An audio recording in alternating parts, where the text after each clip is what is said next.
예수 그리스도라고 하는 말이 나와요. 이게 무슨 뜻이죠? 예수님은 그리스도시다.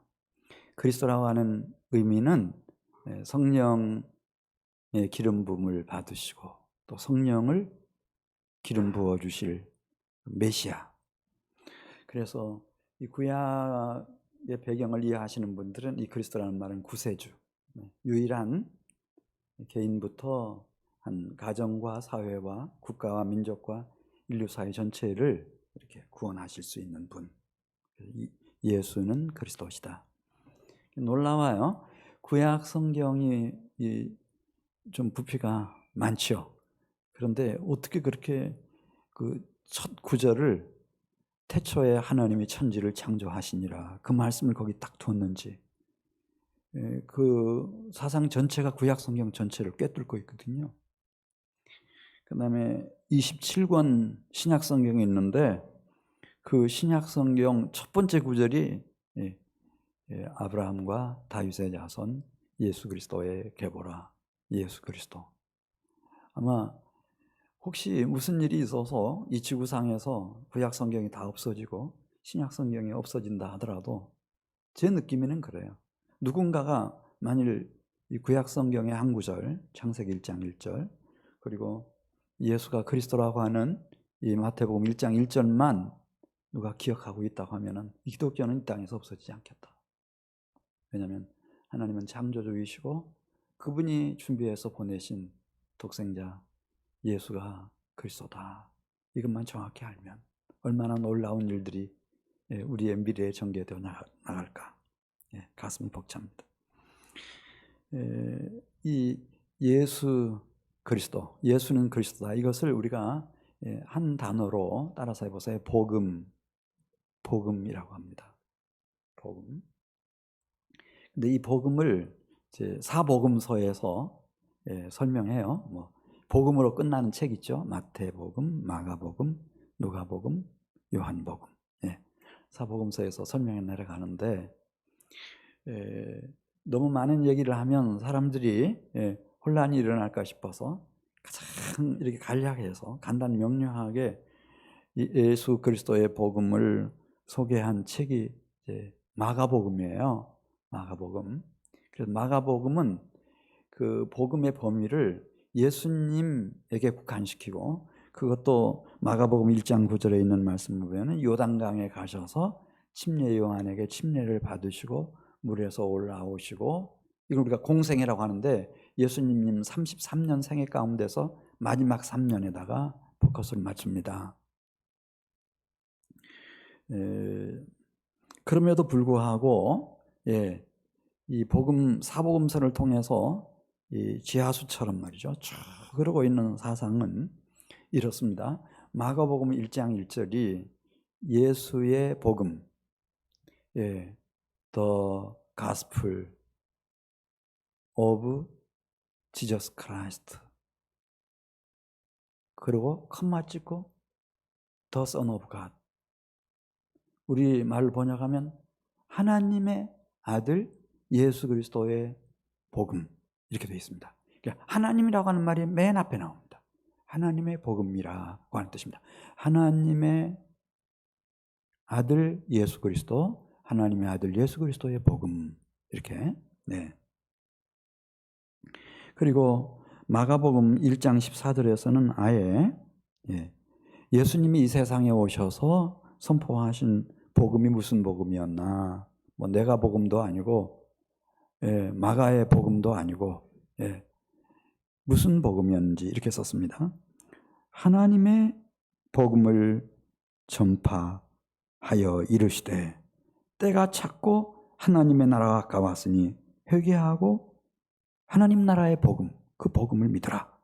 하나님의 복음, The good news of the God, 하나님의 복음. 마가는 그 사상이 철두철미했습니다. 이 복음은 누구의 복음인가? 내가 복음 아니고, 사실은 정확하게 말하면 마가복음도 아닙니다. 그냥 마가가 우리에게 이렇게 기록해 줬다는 의미에서 마가복음이지, 바울의 복음도 아니고 사도들의 복음도 아닙니다. 하나님의 복음입니다. 그런데 이제 마태복음으로 가면 이 복음을 설명할 때 그 복음을 적용하는 범위가 이제 크게 넓어집니다. 예수님 한 분이라든지 침례 요한의 등장부터라든지 그게 아니고 또 뭐 예수님의 마지막 3년 공생의 기간 거기에 초점이 맞춰지는 것이 아니라 마태복음 1장 1절 말씀을 보면은 이렇게 되어 있습니다. 아브라함과 다윗의 자손 예수 그리스도 이렇게 되어 있습니다. 그러니까 이 예수 그리스도의 개인의 역사, 그 가정의 역사, 이 계보라고 하는 게 히스토리를 말하는 거예요. 그래 예수 그리스도의 부모는 누구였는지, 요셉과 마리아였다. 그는 그 조상들이 어떻게 되는지. 그래서 1000년 전까지 막 거슬러 올라가잖아요. 다윗의 자손이다. 아니 아예 그냥 아브라함과 다윗의 자손이니까 2000년 전까지 거슬러 올라가는 거예요. 믿음의 첫 번째 조상이었던 아브라함부터 시작해가지고 하나님이 어떻게 잘 그의 모친 마리아까지 준비해가지고 예수 그리스도를 보내주셨는지. 그래서 마태복음 1장 16절 말씀 보면 야곱은 마리아의 남편 요셉을 낳았으니 마리아에게서 그리스도라 하는 예수가 나시니라. 그렇게 말하면서 17절 가서 보겠어요. 예수 그리스도의 탄생이 그냥 돌발적으로 돌출적으로 예수 그리스도가 딱 어느 날 그렇게 태어난 그런 게 아니고 하나님이 계셔서 하나님이 다 준비하시고 다 이끌어 주셨다는 거예요. 그래서 그런즉 모든 대수가 아브라함부터 다윗까지 몇 대요? 아브라함 하나를 선택하잖아요. 한 사람을 갈대아 우르에서 선택해요. 그리고 그와 언약을 맺어요. 내가 내 자손을 이렇게 번성하게 해줄 것이고 그 자손들에게 이 땅을 기업으로 주겠다. 근데 14대 만에 정말 이스라엘 민족이 하나님이 주시는 약속의 땅에서 큰 나라, 그 당시로서는 지중해 생애에서 맹주국이었어요. 다윗이 그런 나라를 이루죠. 그때까지 얼마나 걸렸는가? 14대 걸렸다. 그래, 그 다윗부터 시작해서 하나님이 그렇게 복을 주시고 나니까 그의 아들 솔로몬부터 시작해서 하나님을 등한히 하기 시작하죠. 자기 기분대로, 자기 느낌대로, 자기 생각대로 하다가 하나님을 점점점 떠나요. 어디까지 떠났나? 나중에 완전히 떠나버려요. 바벨론의 전쟁포로가 돼서 끌려갈 때까지.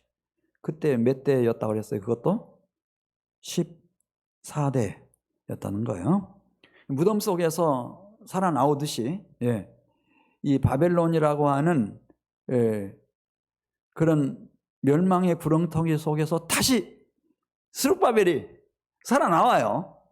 에스라도 나오고 느헤미야도 나오고 남은 자들이 다 나와가지고 다시 성전도 재건하고 나라를 다시 세우고 그렇게 잘 준비해서 정말 의로운 청년 요셉이 나타날 때까지, 그리고 하나님을 경외하는 경건하고 정결한 여인 마리아가 나타날 때까지 또 몇 대가 걸렸다는 거예요? 14대가 걸렸다. 그러면서 하나님이 수수방관하고 있는데 갑자기 이렇게 된 게 아니고 하나님이 아주 섬세하게 자상하게 깊은 애정을 가지고 하나님이 우리가 보기에는 그냥 이스라엘 역사가 우습잖아요. 근데 그게 우스운 게 아니고 그 속에서도 하나님은 하나님의 손으로 놀라운 일들을 해오셨다. 그래서 이것을 우리가 섭리라고 말합니다.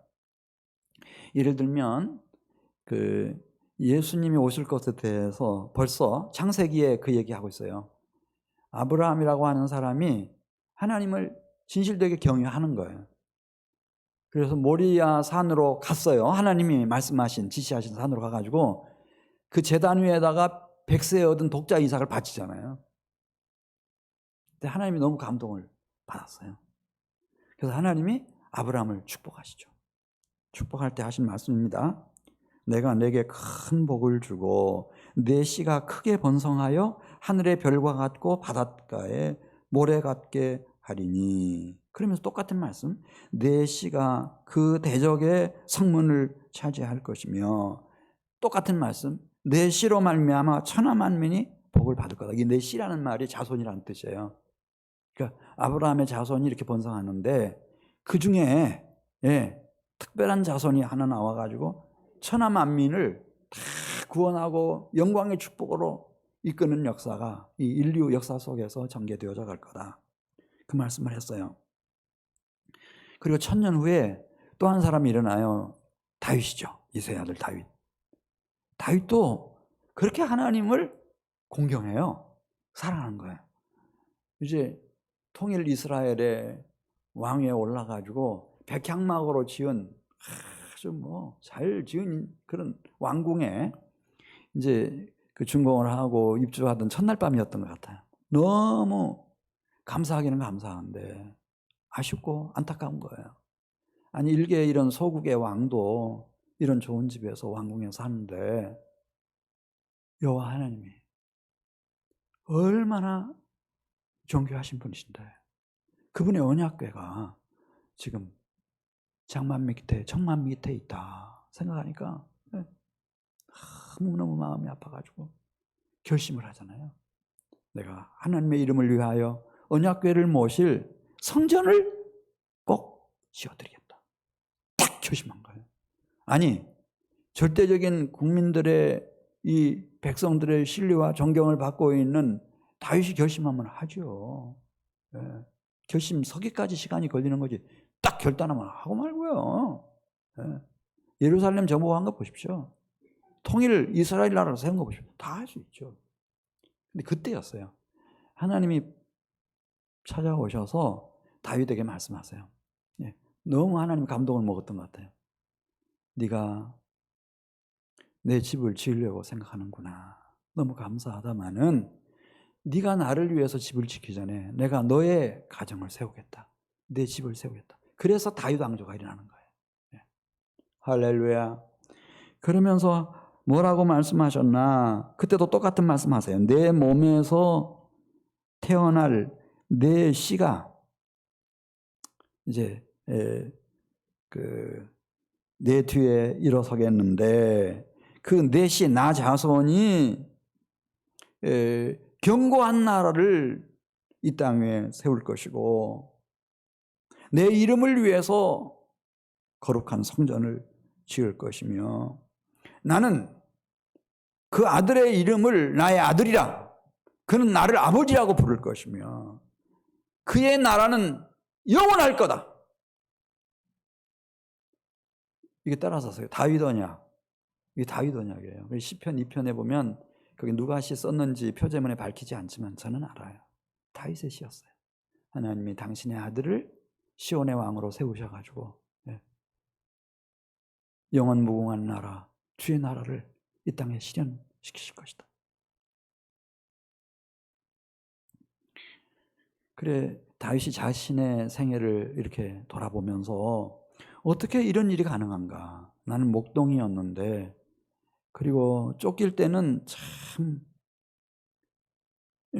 이런 가련한 인생이 없었는데 어찌하다가 내가 이렇게 됐나? 그래서 시편 139편에 주께서 나의 앞뒤를 둘러싸 주시고 내 머리에 안수해 주셨습니다. 그러면서 주의 손, 주의 오른손 얘기를 해요. 주님의 손이 나를, 이거 섭리라고 그래요. 붙잡아 주신 거예요. 이 세상에는 하나님을 경외하는 사람들에게 하나님이 당신의 권능의 오른손으로 자비의 손길로 이렇게 섭리해 주셔요. 섭리해 주셔. 그 예수님이 이제 이 마리아를 통해서 태어나지만 그 마리아와 요셉, 특별히 요셉 얘기 잠깐 하고 지나갈게요.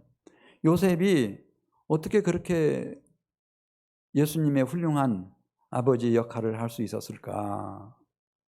그는 의로운 청년이었대요. 의로운 청년. 그런데 어느 날 알았어요. 자기와 정혼한 약혼한 마리아가 임신한 거예요. 그 순간에 모든 환상이 다 깨져버렸어요. 야, 이렇게 음란한 여자가 있나? 네. 도저히 신뢰할 수 없는. 네.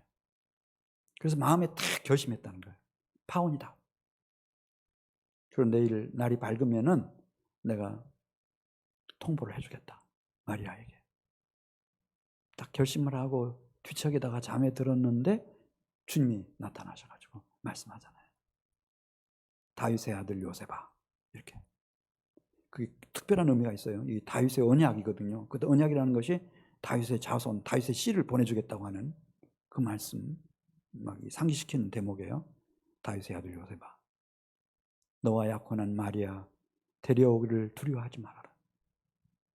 그가 임신한 것은 성령으로 임신한 것이고 마리아가 아이를 낳겠는데 산의 아이가 태어날 거다. 그 아들의 이름을 예수라고 해라. 그는 자기 백성을 그들의 죄에서 구원할 자이시다. 그래서 마리아를 데려다가 그 마리아가 예수님을 낳을 때까지 동침하지 않았다잖아요. 어떻게 젊은 청년이 그런 자제력을 발휘할 수 있었을까? 다 하나님의 손길이 그를 붙잡아 주시고 그의 마음과 생각을 주장해 주셨던 거예요. 이걸 섭리라고 말해요. 섭리. 그래서 마태복음 4장 23절에서 이 복음은 어떤 복음인지를 썼어요. 예수님이 직접 하신 말씀이에요. 마태복음 4장 23절 보면 예수께서 온 갈릴리에 두루 다니사 그들의 회당에서 가르치시며 무엇을 전파했다 그랬죠? 이게 누구의 복음이죠? 예수님이 말씀하실 때 이 복음은 누구의 복음입니까, 여러분? 마태의 복음이니까 마태의 복음입니까? 내가 복음입니까? 천국 복음 그렇게 말했어요. 천국 복음이라는 뜻은 하나님의 복음이라는 뜻이에요.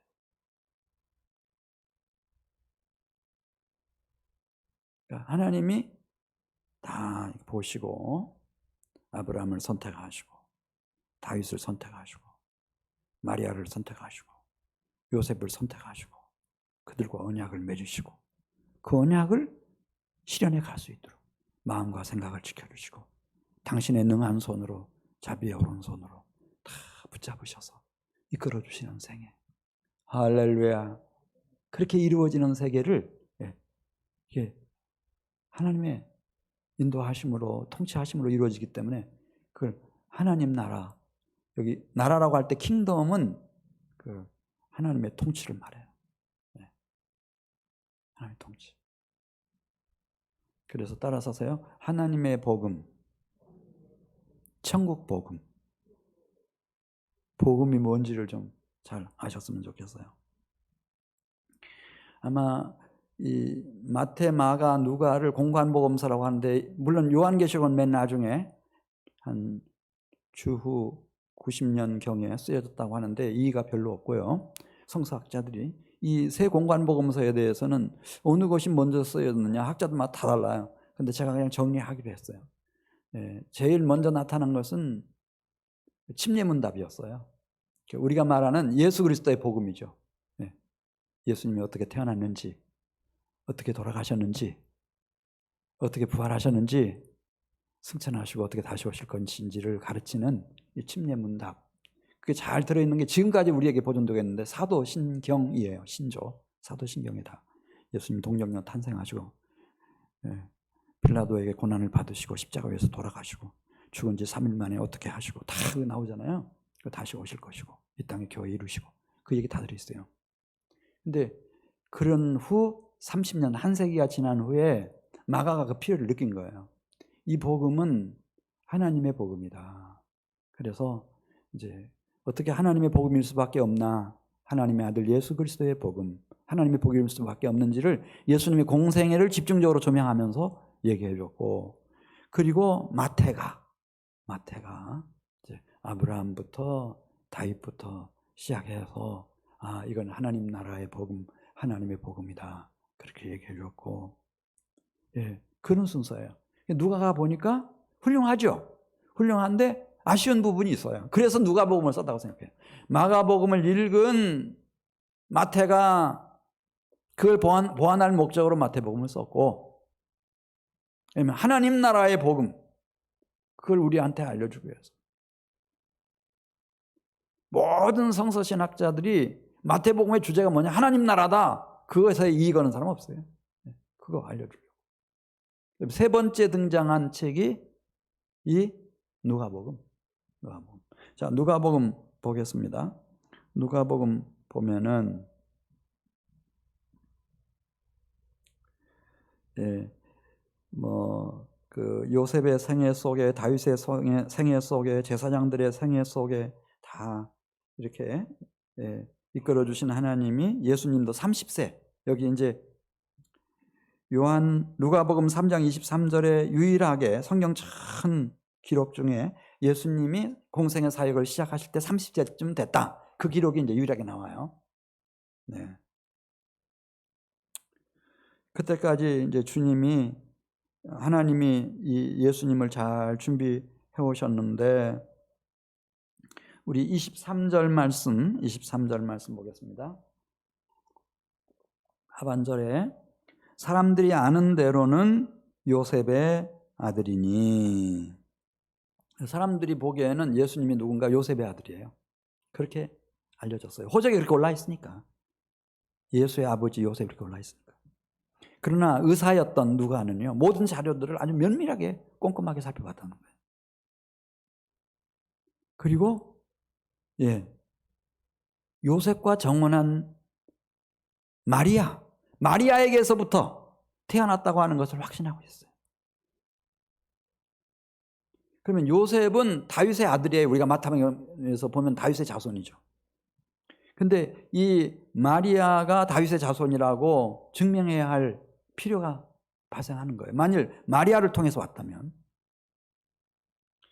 그래서 여기 23절에 있는 말씀을 보면은, 이제 요셉의 위는 헬리요. 그런데 요셉과 결혼했던 아내 마리아, 사실은 마리아.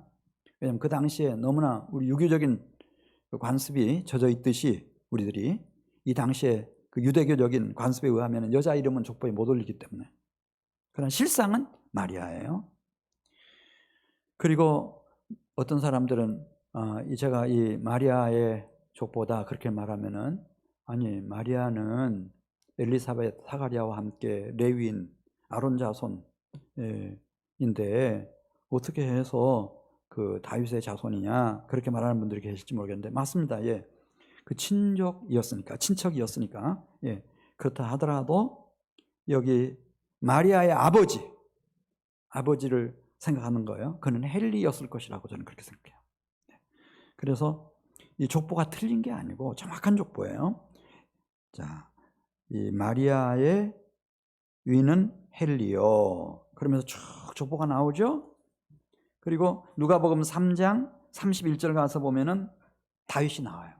그래서 이 마리아가 다윗의 자손이라고 하는 거. 내가 다윗의 자손을 보내주겠다. 그렇게 언약하신 그 약속을 하나님이 신실하게 지키셨다 하는 것을 보여주는 겁니다.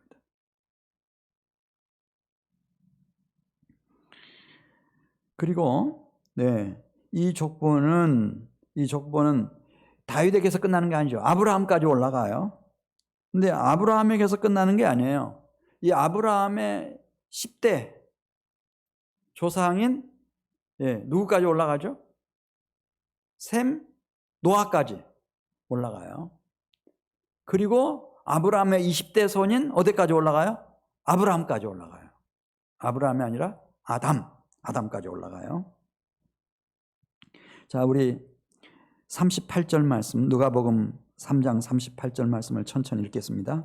그 위는 에노스, 그러니까 인류 사상 최초로 주 하나님의 이름을 부르고 하나님 앞에 기도하고 응답받은 것에 대해서 찬양을 부르고 하나님 앞에 예배를 했던 에노스.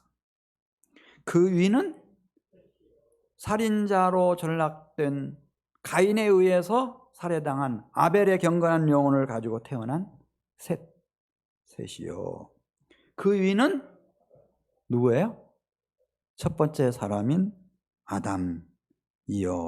그 위는 하나님이시니라. 우리 이렇게 번역해 놨어요. 근데 제가 찾아봤어요, 아침에. 원문에는 어떻게 되어 있나? 헬라어 원문에는 어떻게 되어 있나? 헬라어 원문에는 이렇게 되어 있습니다. 휘오스, 아들을 휘오스라고 그래요. 아담이 아들이라는 거예요. 휘오스.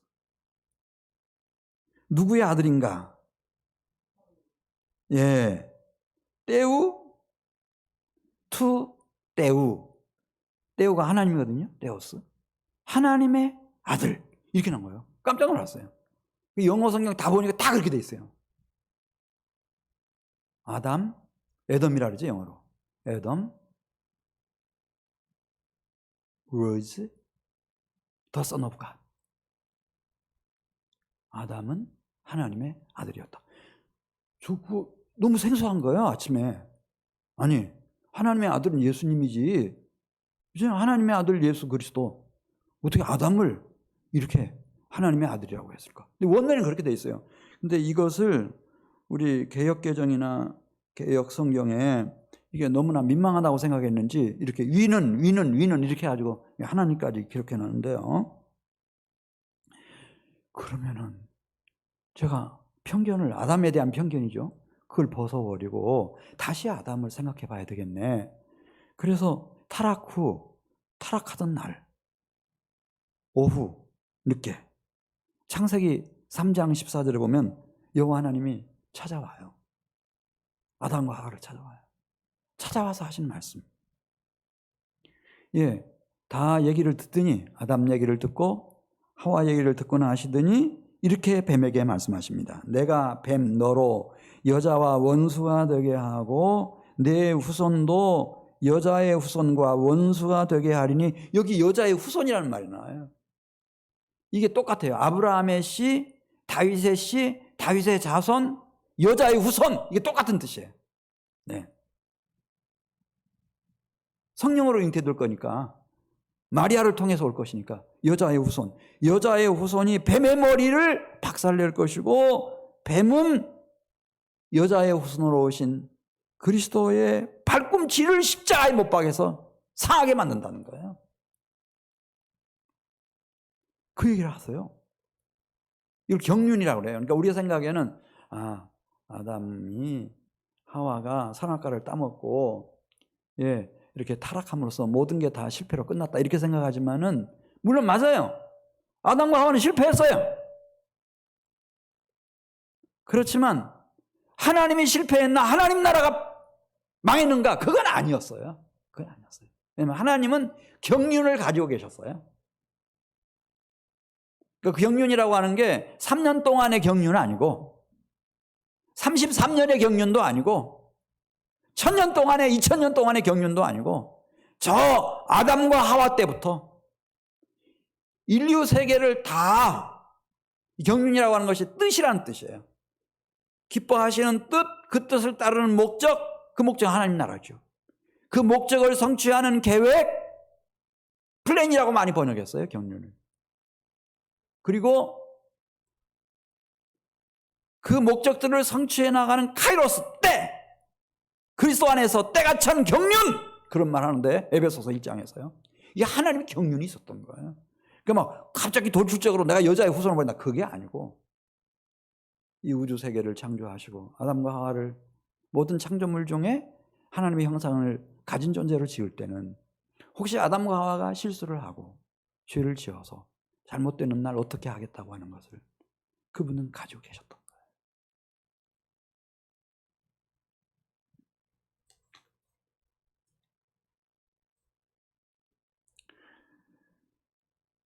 그래,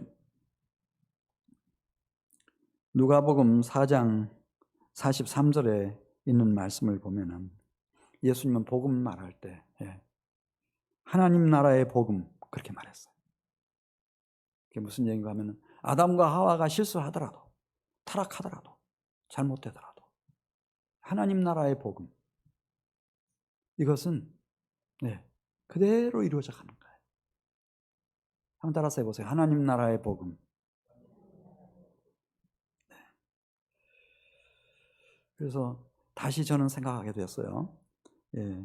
우리 성경에 그 위는 에노스요, 그 위는 셋이요, 그 위는 아담이요, 그 위는 하나님이시니라. 그 아담을 다시 생각하게 됐어요. 그래서 이 아담을 누가 생각해 본 사람이 없을까 하고 딱 보니까 이방의 대사도 바울이었어요. 바울이 이 말씀은 다 찾아보셔야 돼요. 고린도전서 15장 45절에서 그 얘기를 딱 써놨더라고요.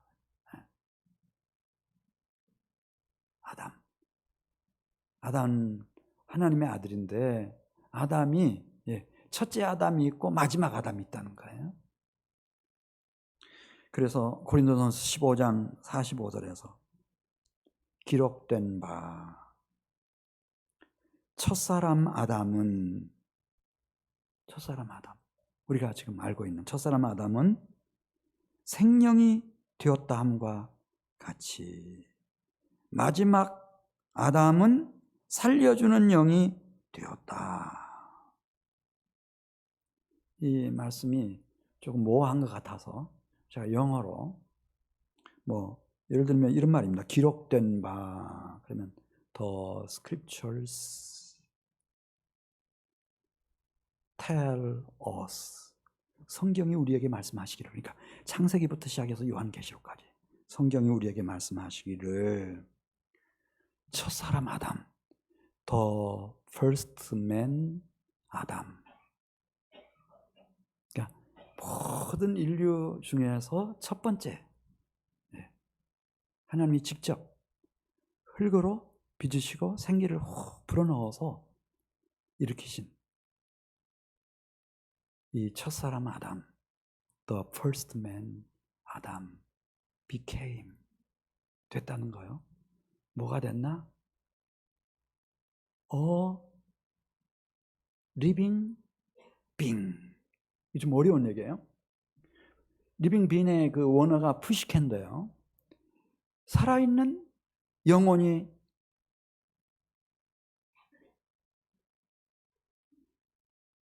살아있는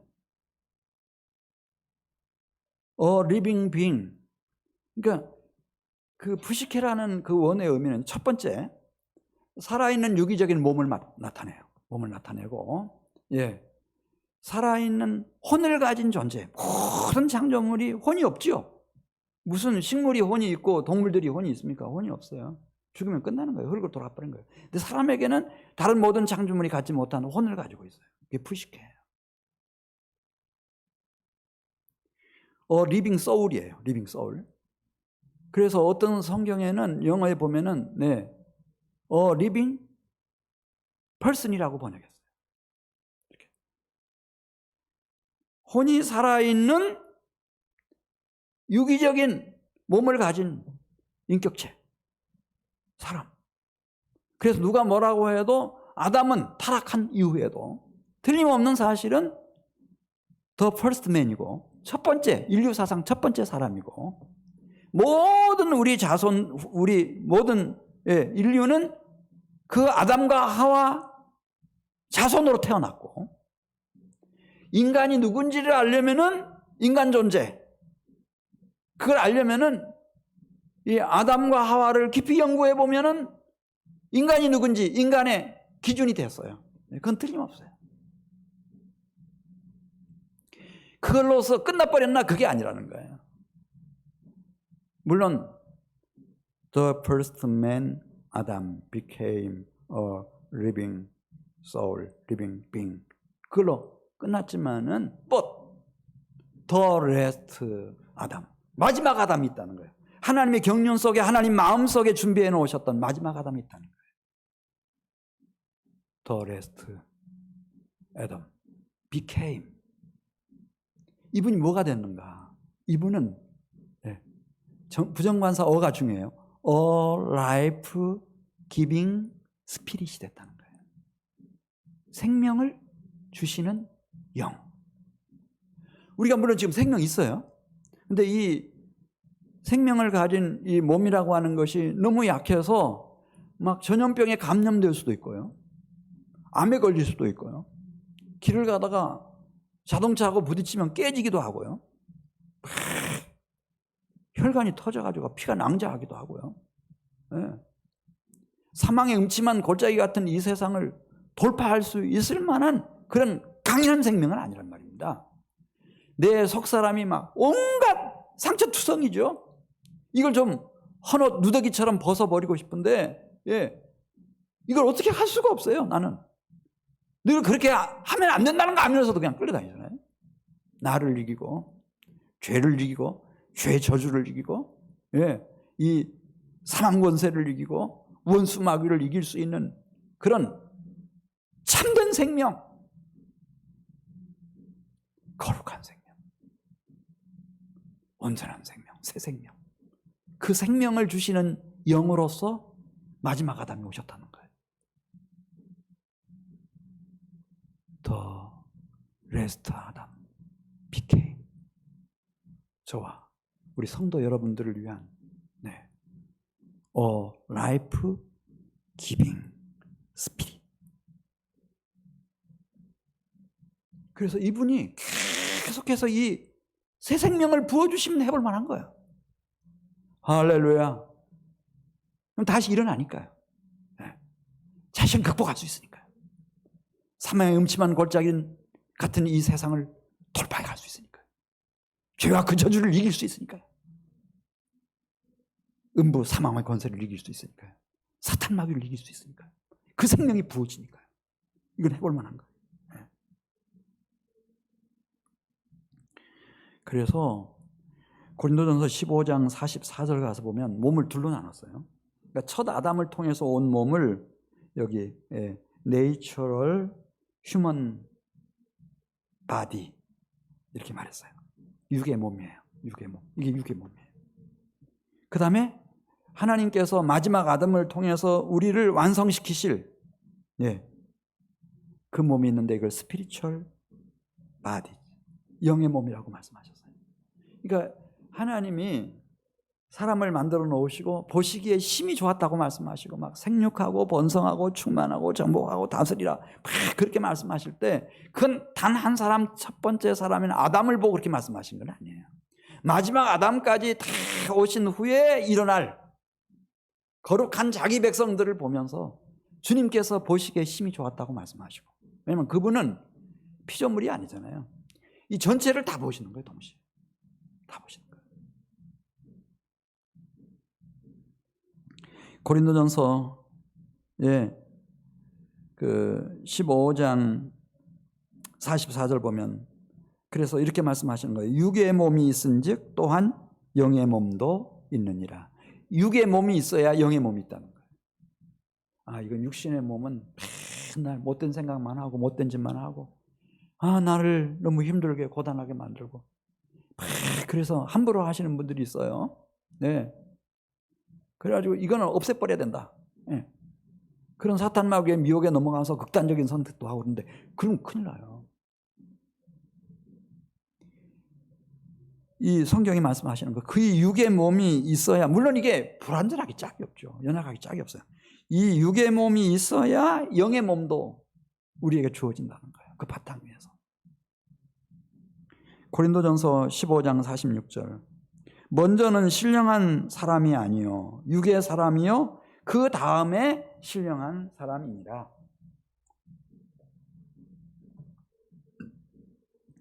그러니까 이 육의 몸이 있어야 되고 그 다음에 신령한 몸으로 거룩한 영광 가운데로 나아가게 되는데, 그런 점에서 우리 기독교는 긍욕주의 아니에요. 이건 죄악 덩어리니까 내 영혼이 이 죄악의 감옥에서부터 벗어나는 것이 오직 목표다. 그래서 학대하고 막 극단적인 선택하고 그러면 안 돼요. 왜냐하면 내가 있도록 하기 위해서 첫 아담을 하나님 만드셨고 얼마나 오래 기다려서 많은 유전인자들로 하나님이 여러 가지 작업을 거친 후에 나를 이 세상에 태어나게 하셨는데 그렇게 함부로 하면 안 돼요. 우리가 흙에 속한 자의 형상을 입은 것 같이 이 흙에 속한 자의 형상을 통해서 하늘에 속한 자의 형상을 입는 겁니다. 마지막 아담을 통해서. 예.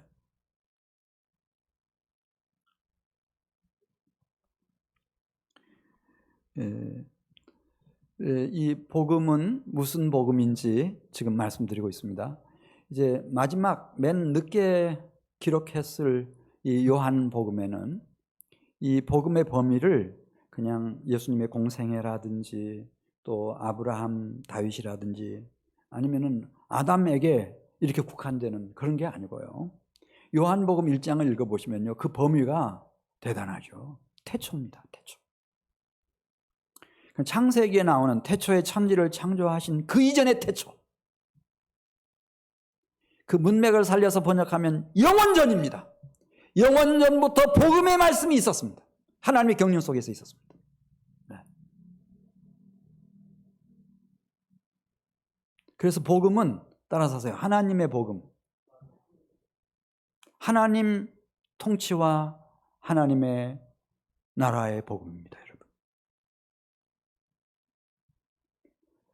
그래서 사도 베드로는 베드로전서 4장 17절에서 이 하나님의 복음을 순종하지 아니하는 자들의 그 마지막이 어떠하리요?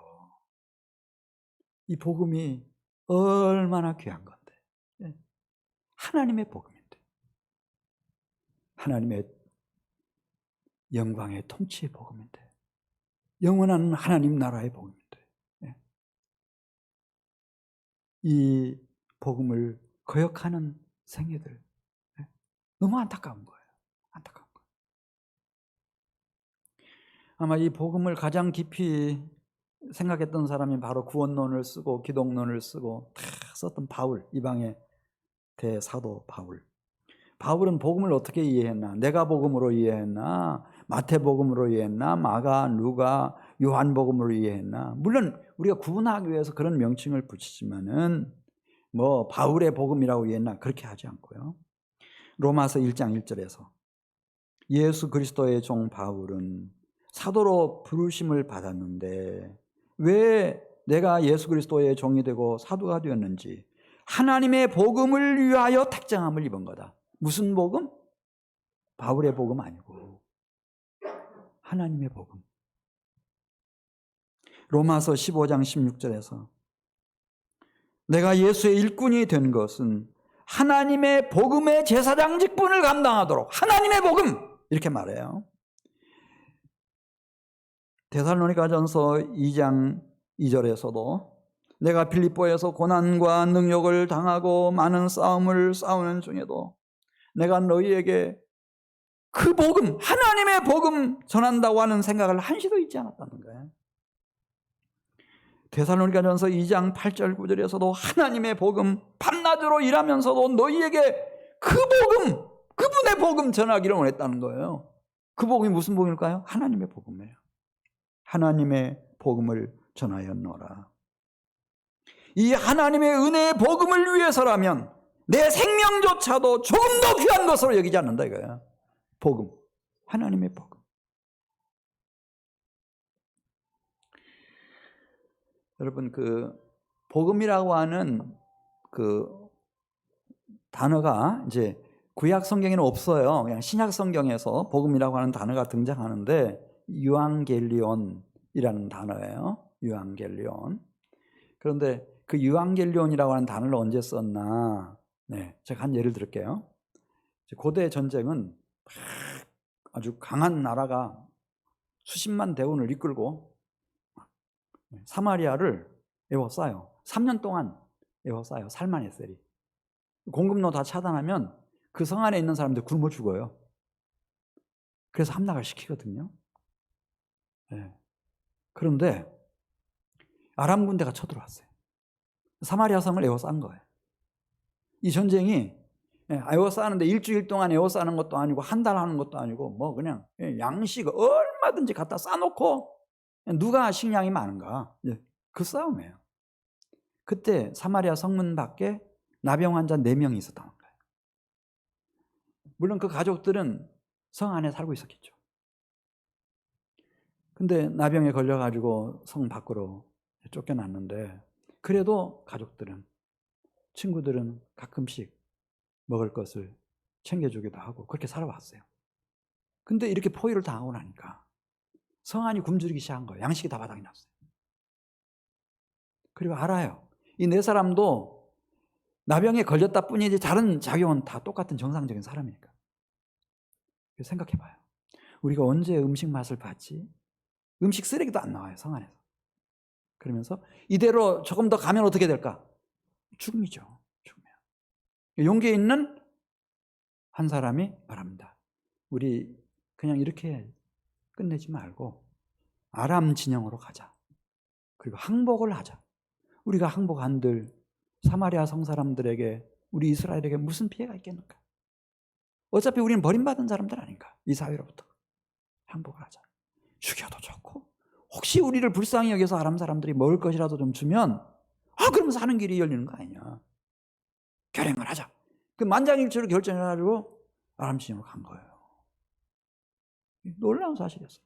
정막강산이에요. 아람 지형이. 한 사람도 없어. 장막마다 다니면서 먹고 또 마시고 허기진 배를 다 채운 후에 눈이 밝아져요. 그거 보니까 다 놓고 갔어요. 양식도 뭐 보리면 보리, 밀가루면 밀가루 막 잔뜩 가득가득 다 장막마다 쌓여져 있고요. 예. 전쟁을 얼마나 오래 하려고 했는지 보니까 거기 현금인 은도 있고 금도 있고 없는 게 없었다는 거예요. 온갖 명품 옷들도 장군들은 다 가지고 있었고요. 그걸 그대로 놓고 도망친 거예요. 왜냐하면 그런 소문이 돌기 시작했어요.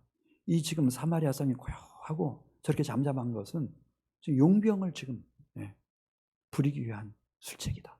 애굽에서 군사들이 남쪽에서 몰려오고 있고 저 북쪽 군대가 대단했거든요. 그 당시에.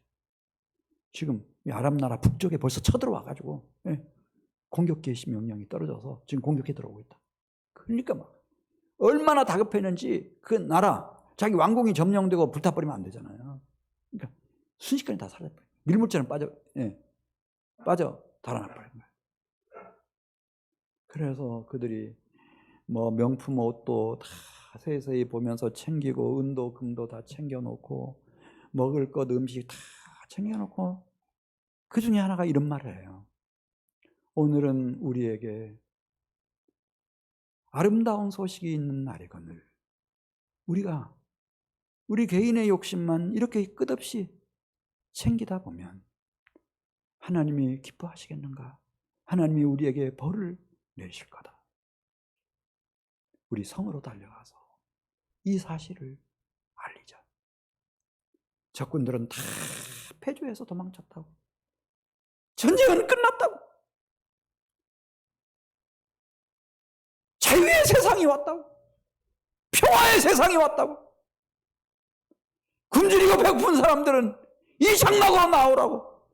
여기 보리고 밀가루고 입을 오시고 은금이 가득하다고. 이게 유앙겔리온이에요. 달려가서 성문지기들에게 큰 소리를 칩니다. 여러분, 아람 군대가 다 물러갔습니다. 전쟁은 끝났습니다. 더 이상 굶주려 죽을 필요가 없습니다. 여러분들이 찾고 있는 양식이 얼마든지 있습니다. 은도 있고 금도 있고 명품 옷도 얼마든지 있습니다. 이제는 자유입니다. 이제는 평화입니다. 이게 뭐라고요?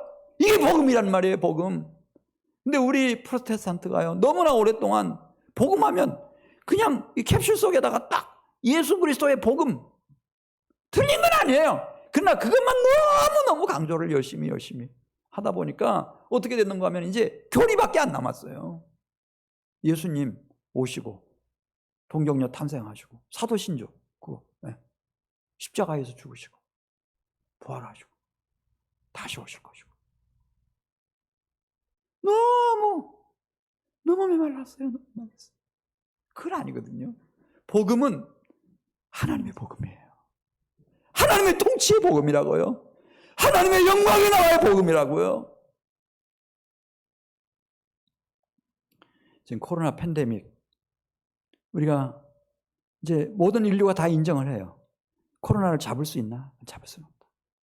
이제 위드 코로나라고 그러잖아요. 코로나하고 같이 살아가야 된다. 암에 걸린 사람이 암을 친구로 삼아서 같이 살아가듯이 이제 코로나하고 같이 살아가야 된다. 그래서 뭐 내일부터인가 이제 결혼식장도 250명까지 이제 모일 수 있다는 거예요. 네. 뭐 음식도 먹고 다 차도 마시고 다 하죠. 그 다음에 이제 11월 달이 되면은 정책적으로 이제 위드 코로나 시대를 맞게 한다는 거예요. 할 수가 없다는 거예요, 이제.